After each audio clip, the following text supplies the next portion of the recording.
Hello viewers, আসসালামু আলাইকুম। তো আমি আজকে একটা ইন্ডাকশন হিটার বানাইছি। তো এটা বানাইতে যা লাগছে আর কি, দুইটা মুসপেট, দুইটা ডায়োড আর একটা ইন্ডাক্টর কয়েল, তারপরে এই যে দুইটা 330 ওহমস,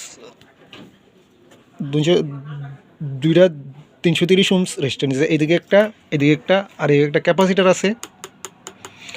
তো আমি এটা চেক দিলে কি অবস্থা দিই, চেক দিলাম। আর একটা আগে যেটা দেন, এই যে এদিকে এটাতে কোনো ধোঁয়া কিছু হয় না, ঠিক আছে? এই যে ধোঁয়া কিচ্ছু উঠে না এটাতে, ঠিক আছে? তো আমি এটা কেন দিই, লাগানোর পরে দিই কী হয়। তো আমাদের কিন্তু এই যে স্টারটা অনেক গরম হয়ে গেছে, ঠিক আছে? স্টারটা অনেক গরম হয়েছে।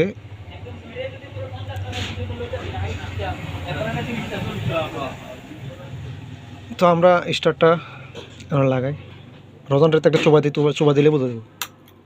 এই যে অনেক গরম হয়েছে, অনেক গরম।